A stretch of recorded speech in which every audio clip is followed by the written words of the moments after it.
+2 എക്കണോമിക്സിൻ്റെ ഓണം എക്സാമിന് ഉറപ്പായും ചോദിക്കാൻ സാധ്യതയുള്ള കുറച്ച് ഇമ്പോർട്ടൻ്റ് ആയിട്ടുള്ള ക്വസ്റ്റ്യൻസും അതിൻ്റെ ആൻസേഴ്സുമാണ് ഈ വീഡിയോയിൽ ഉൾപ്പെടുത്തിയിരിക്കുന്നത്. ഫസ്റ്റ് ചാപ്റ്ററായ മൈക്രോ എക്കണോമിക്സ് എന്ന് ചോദിക്കാൻ സാധ്യതയുള്ള ഒരു ക്വസ്റ്റ്യനാണ് the central problems of an economy. ഒരു സമ്പദ് വ്യവസ്ഥയിലെ അടിസ്ഥാന സാമ്പത്തിക പ്രശ്നങ്ങൾ. ഒരു ഇക്കണോമിയിലെ അടിസ്ഥാന സാമ്പത്തിക പ്രശ്നങ്ങൾ എന്തൊക്കെയാണ്? എന്തുൽപ്പാദിപ്പിക്കണം, എങ്ങനെ ഉൽപ്പാദിപ്പിക്കണം, ആർക്കു വേണ്ടി ഉൽപ്പാദിപ്പിക്കണം. What to produce, how to produce, for whom to produce. മുൻ വർഷങ്ങളിൽ ഈ ക്വസ്റ്റ്യൻ ചോദിച്ചിട്ടുണ്ട്, അപ്പോൾ അത് പഠിക്കുക. ഇനി പഠിക്കാനുള്ളത് പ്രൊഡക്ഷൻ പോസിബിലിറ്റി കർവാണ്, അതായത് PPC, ഉൽപ്പാദന സാധ്യതാ വക്രം. അതിൻ്റെ ഫീച്ചേഴ്സും പഠിക്കണം. എന്താണ് ഉൽപ്പാദന സാധ്യതാ വക്രം? ലഭ്യമായ വിഭവങ്ങളും സാങ്കേതിക വിദ്യയും പൂർണ്ണമായി ഉപയോഗിച്ചുകൊണ്ടുള്ള ഒരു സമ്പദ് വ്യവസ്ഥയ്ക്ക് ഉൽപ്പാദിപ്പിക്കാൻ കഴിയുന്ന രണ്ട് സാധനങ്ങളുടെ വിവിധ അളവുകളുടെ സംയോജിത രേഖയാണ് PPC അഥവാ ഉൽപ്പാദന സാധ്യതാ വക്രം.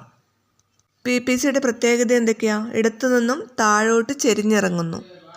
It slopes downwards from left to right. Concave ആകൃതിയാണ്.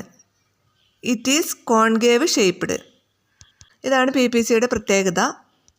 ഈ ക്വസ്റ്റ്യൻ്റെയൊക്കെ വിശദമായ നോട്ട് ഈ വീഡിയോയുടെ അവസാനം പറയാം. അപ്പോൾ അതിനു മുമ്പ് ക്വസ്റ്റ്യൻസും ആൻസേഴ്സും പറഞ്ഞു നോക്കാം.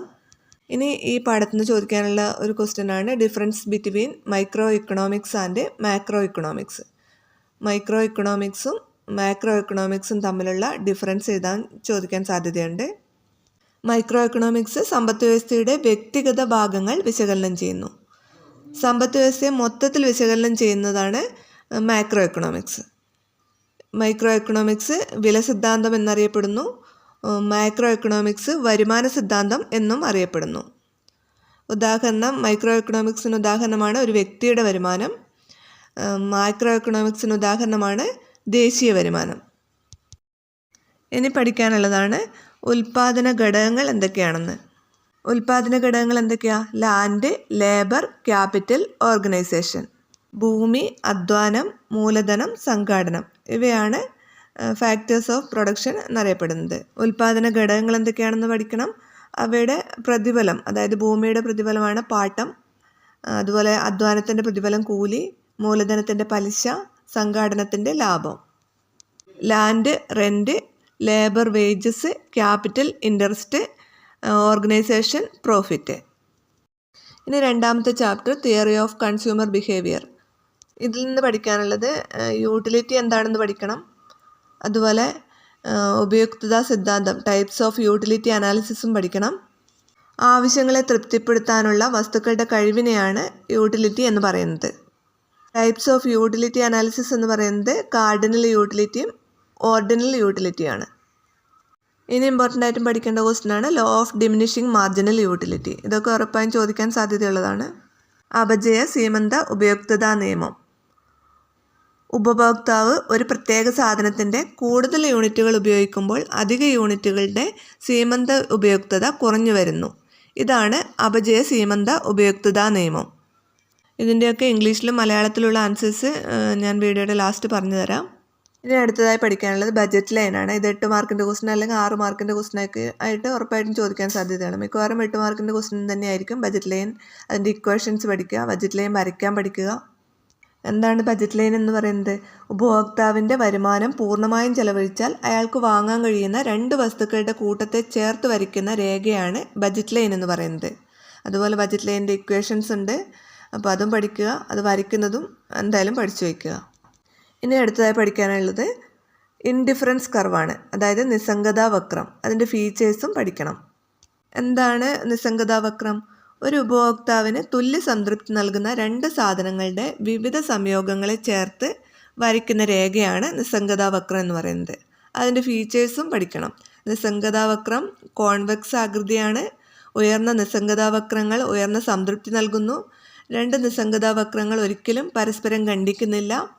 നിസ്സംഗതാ വക്രം എല്ലായ്പ്പോഴും ഇടത്തു നിന്ന് വലത്തേക്ക് താഴ്ന്നു വരുന്നു. ഇനി പഠിക്കേണ്ടത് ലോ ഓഫ് ഡിമാൻഡ്, അതുപോലെ ഡിമാൻഡ് കർവ്, ചോദന നിയമവും ചോദന വക്രവുമാണ്. വിലയും ചോദനവും തമ്മിലുള്ള വിപരീത ബന്ധത്തെ കാണിക്കുന്ന നിയമമാണ് ചോദന നിയമം. ഇനി ചോദന വക്രം എന്താണെന്ന് നോക്കാം.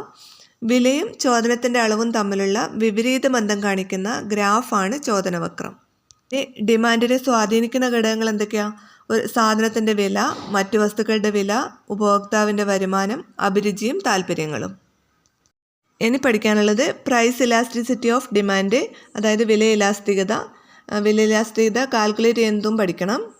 വില ഇലാസ്തികത എന്ന് പറയുന്നത് ഒരു സാധനത്തിൻ്റെ വിലയിലുണ്ടാകുന്ന മാറ്റത്തിനനുസരിച്ച് സാധനത്തിൻ്റെ ഡിമാൻഡിലുണ്ടാകുന്ന മാറ്റത്തിൻ്റെ തോതാണ് ചോദനത്തിൻ്റെ വില ഇലാസ്തികത. വില ഇലാസ്തികത കണക്കാക്കുന്ന രീതികൾ: ഒന്ന് ശതമാന രീതി, അതായത് പേഴ്സൻറ്റേജ് മെത്തേഡ്; എക്സ്പെൻഡിച്ചർ മെത്തേഡ്, ചെലവ് രീതി; മൂന്നാമത്തത് ജോമെട്രിക് മെത്തേഡ് അഥവാ ജാമിതീയ രീതി.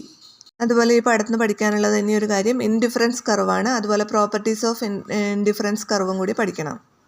ഇനി മൂന്നാമത്തെ ചാപ്റ്ററായ പ്രൊഡക്ഷൻ ആൻഡ് കോസ്റ്റ്. ഇവിടെ പ്രൊഡക്ഷൻ എന്താണെന്ന് പഠിക്കണം. അതുപോലെ പ്രൊഡക്ഷൻ ഫംഗ്ഷൻ ഉണ്ട്, അതും പഠിക്കണം. പ്രൊഡക്ഷൻ ഫംഗ്ഷൻ 2 തരത്തിലുണ്ട്, ഷോർട്ട് റണ്ണും അതുപോലെ ലോങ് റണ്ണും. ഇനി ചോദിക്കാൻ സാധ്യതയുള്ള ഒരു ക്വസ്റ്റ്യനാണ് ലോ ഓഫ് വേരിയബിൾ പ്രപ്പോർഷൻ, അപചയ സീമന്ത ഉൽപ്പന്ന നിയമം. ഇനി ചോദിക്കാൻ സാധ്യതയുള്ള ഒരു ക്വസ്റ്റ്യനാണ് 8 മാർക്കിൻ്റെ ഒക്കെ ആയിട്ട് ചോദിക്കാം, അല്ലെങ്കിൽ 6 മാർക്കിൻ്റെ ആയിട്ട് ചോദിക്കാം. TFC, TVC, AFC, AVC, AC, MC തുടങ്ങിയവ കാണാൻ. ഇതെങ്ങനെയാണ് കണ്ടുപിടിക്കുന്നതെന്നും അതിൻ്റെ ഇക്വേഷൻസും കൃത്യമായി പഠിച്ചു വയ്ക്കുക. ആൻസറിനെ കുറിച്ച് പറയാം. എക്കണോമിക്സിൻ്റെ മുഴുവൻ ചാപ്റ്റേഴ്സും ഉൾപ്പെടുന്ന PDF-ൻ്റെ ലിങ്ക് ഡിസ്ക്രിപ്ഷൻ ബോക്സ് കൊടുക്കുന്നുണ്ട്. അപ്പോൾ ഇംഗ്ലീഷിലും ഉണ്ട്, മലയാളത്തിലും ഉണ്ട്.